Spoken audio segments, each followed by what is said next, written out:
दोस्तों, नोबेल पुरस्कार इस दुनिया का सबसे बड़ा पुरस्कार माना जाता है और यह अलग अलग क्षेत्रों में दुनिया की प्रगति और शांति के लिए सबसे अच्छा काम करने वाले लोगों को दिया जाता है। लेकिन आपको यह जानकर हैरानी होगी कि दुनिया की शांति के लिए दिए जाने वाला यह पुरस्कार डायनामाइट के आविष्कारक एल्फ्रेड नोबेल की याद में दी जाती है, जिन्हें उनके आविष्कार की वजह से लोग उनसे बहुत नफरत करते थे और उन्हें मौत के सौदागर के नाम से जानते थे। दोस्तों, इसके पीछे के कारण को अच्छी तरीके से जानने के लिए हम शुरू से स्टार्ट करते हैं। एल्फ्रेड नोबेल का जन्म 21 अक्टूबर 1833 को स्वीडन के स्टॉकहोम शहर में हुआ था। उनकी मां का नाम कैरोलिन था और उनके पिता का नाम इमैनुएल, जो पहाड़ों से पत्थरों को तोड़कर पुल बनाने का काम करते थे। कुछ समय के बाद स्वीडन में काम की कमी होने पर इमैनुएल 1842 में पूरे परिवार के साथ रूस के एक शहर सेंट पीटर्सबर्ग में आ गए, जहां वह रूस की सरकार के लिए गन पाउडर बनाया करते थे ताकि रूस की सेना उसका इस्तेमाल कर सके। दोस्तों, बता दूं कि गन पाउडर एक काले रंग का पाउडर होता है जो बारूद, कोयला और भी बहुत सारे केमिकल्स का मिक्सचर होता है और यह मनुष्य द्वारा बनाया गया पहला विस्फोटक है। फैक्ट्री खोलने के कुछ सालों के बाद ही क्रीमिया का युद्ध शुरू होने वाला था, जिससे गन पाउडर की मांग बहुत ज़्यादा बढ़ गई और इमैनुएल का बिजनेस तेजी से चल पड़ा। उनके पास बहुत सारे पैसे भी हो गए। उसके बाद एल्फ्रेड के पिता ने उनकी पढ़ाई के लिए घर पर प्राइवेट टीचर भी रखे, जिनकी वजह से एल्फ्रेड को 17 साल की छोटी उम्र में इंग्लिश, फ्रेंच, जर्मन भाषाओं की अच्छी जानकारी हो गई और साथ ही साथ उन्होंने केमिस्ट्री में भी अपनी अच्छी पकड़ बना ली। एल्फ्रेड को 1850 में और अच्छी पढ़ाई के लिए अमेरिका भेजा गया, जहां से अपनी पढ़ाई पूरी करके वह पेरिस चले गए और वहां अस्कानियो सोब्रेरो से मिले, जिन्होंने 3 साल पहले ही नाइट्रोग्लिसरीन का खोज किया था।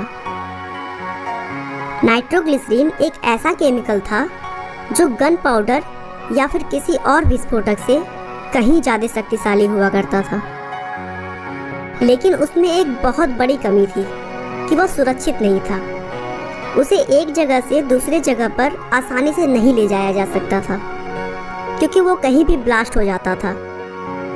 इसीलिए उस समय तक उसका यूज ज़्यादा नहीं हुआ करता था। उसी बीच क्रीमिया का युद्ध भी खत्म हो चुका था और एल्फ्रेड के पिता को रूस से फैक्ट्री बंद करके वापस स्वीडन आना पड़ा। एल्फ्रेड भी नाइट्रोग्लिसरीन का सैंपल लेकर अपने घर स्वीडन आ गए और अपने पिता और भाई के साथ मिलकर उसे सुरक्षित बनाने का रिसर्च करने लगे। लेकिन इसी बीच 3 सितंबर 1864 को उनके लैब में नाइट्रोग्लिसरीन ब्लास्ट हो गया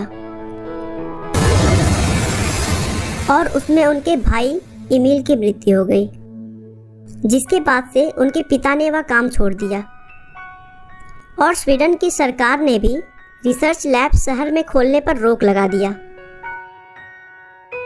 यह एल्फ्रेड और उनके परिवार के लिए बहुत ही कठिन समय था, लेकिन एल्फ्रेड शांत बैठने वालों में से बिल्कुल भी नहीं थे।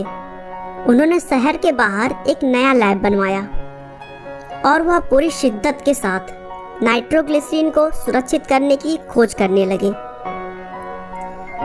देखते ही देखते कुछ सालों की कड़ी मेहनत के बाद उन्होंने सफलता पा ली और बताया कि यदि नाइट्रोग्लिसरीन में सिलिका मिलाई जाए तो नाइट्रोग्लिसरीन का पेस्ट बन जाता है और इसे कोई भी आकार दिया जा सकता है। अब नाइट्रोग्लिसरीन पूरी तरह सुरक्षित हो चुका था, जिसे कहीं भी आसानी से ले जाया जा सकता था। इस खोज का पेटेंट उन्होंने डायनामाइट नाम से किया। उनके द्वारा बनाई गई डायनामाइट की मांग पूरी दुनिया में होने लगी और उन्होंने अपनी विस्फोटक की कंपनी 20 से ज़्यादा देशों में खोल दी। डायनामाइट का यूज करके अब बहुत ही आराम से पहाड़ों से पत्थरों को तोड़ा जा सकता था, पहाड़ों को काट कर रास्ते बनाए जा सकते थे और जिसका सकारात्मक प्रभाव पूरे विश्व में देखा जाने लगा। लेकिन साथ ही साथ इसका गलत प्रयोग युद्ध में भी बहुत तेजी के साथ किया जाने लगा और इस आविष्कार की वजह से बहुत से लोगों की जान चली गई, जिसका पूरा आरोप डायनामाइट के आविष्कारक अल्फ्रेड नोबल पर आ गया और लोग उन्हें मौत का सौदागर और मौत का व्यापारी कहकर बुलाने लगे। अल्फ्रेड को इस बात का बहुत दुख था, क्योंकि उन्होंने इसका खोज एक अच्छे काम के लिए किया था।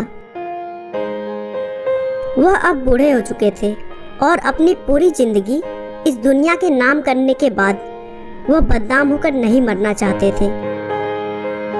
इसीलिए उन्होंने लोगों की हेल्प करनी शुरू कर दी और मरने से पहले अपनी संपत्ति उन लोगों को पुरस्कार देने के लिए दान कर दी जो दुनिया की प्रगति और शांति की तरफ सबसे अच्छा काम करेंगे।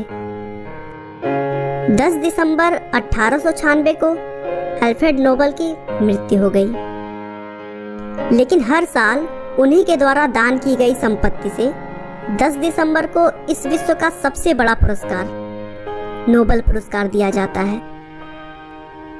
और दोस्तों, आज लोग उन्हें मौत के सौदागर के रूप में नहीं, बल्कि एक महान वैज्ञानिक और समाज सेवक के रूप में याद किया करते हैं। आपका बहुमूल्य समय देने के लिए बहुत बहुत धन्यवाद। इस वीडियो को लाइक करके आप हमारा मनोबल बढ़ा सकते हैं। मैं हर रोज एक नई इंस्पिरेशनल और मोटिवेशनल वीडियो के साथ आता हूँ। दोस्तों, अगर आप हमारी वीडियो को मिस नहीं करना चाहते तो कृपया चैनल को सब्सक्राइब कर लें। आपको यह कहानी कैसी लगी हमें कमेंट करके जरूर बताएं। धन्यवाद।